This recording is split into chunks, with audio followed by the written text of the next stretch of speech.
Welcome back to Yada Legal Reasonings. I'm Nadine Atkinson Flowers, Jamaican attorney and U.S. immigration attorney, talking today about criminal law matters that are in the Jamaican courts and how they may affect U.S. immigration. I've actually written a book called On Your Feet, Criminal Law Practice in the Parish Courts in Jamaica, and it details what happens in the parish courts, and it starts from looking at the offenses that can be tried in the parish courts. It talks about who can be tried in the parish courts. It talks about the pleas that can be presented in the parish court by an accused.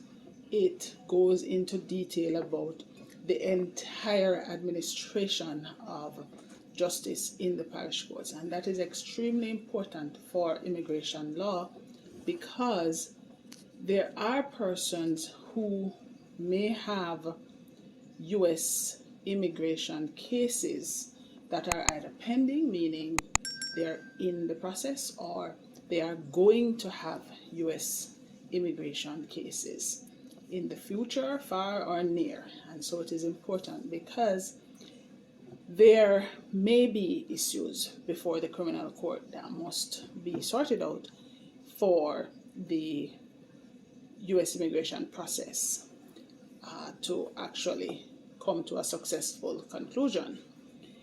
That is something that persons perhaps don't usually think about because you maybe say, no, that not happened to me, or that can't happen to me. But the fact of the matter is that life happens, and when it happens, we have to be prepared to deal with it.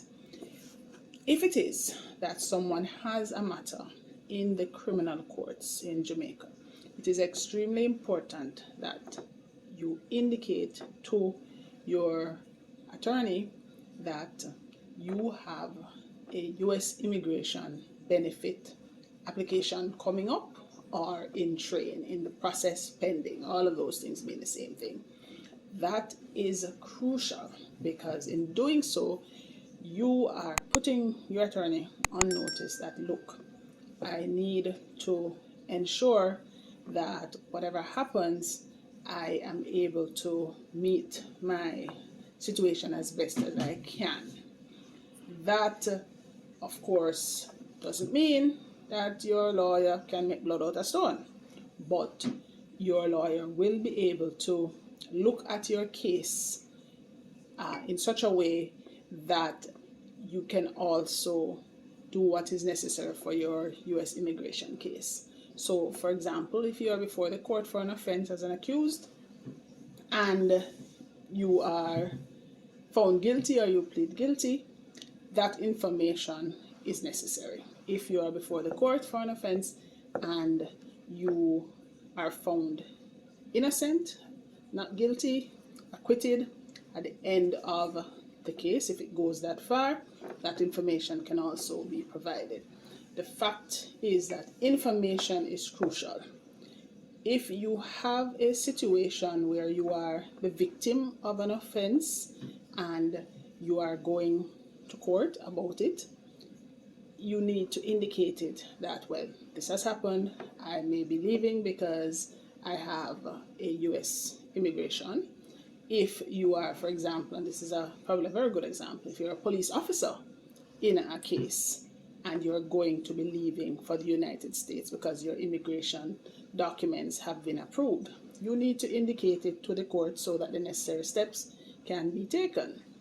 And so it is extremely important. There's so many players that are involved in the system that you need to indicate and to ensure that you make for yourself the best outcome that is possible.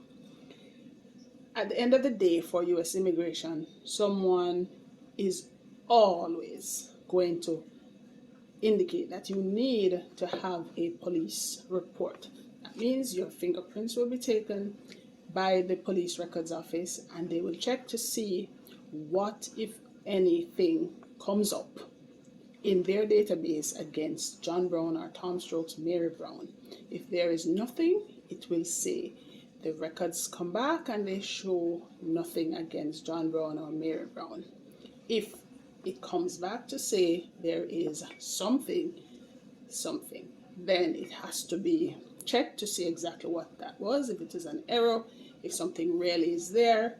All of that bit of information must be done, because you have to present for US immigration purposes a police record.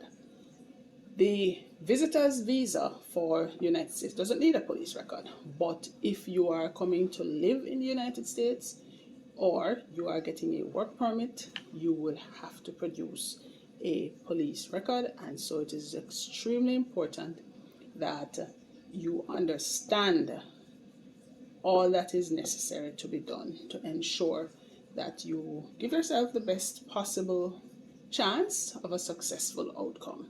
As I said, the book offers quite a bit of information about this area, and in fact I want to invite you to join us. We're going to be starting looking at everything that happens in the parish courts in the next few weeks. I invite you to join us for that. Like, share, subscribe, and tell us the other topics that you want us to talk about.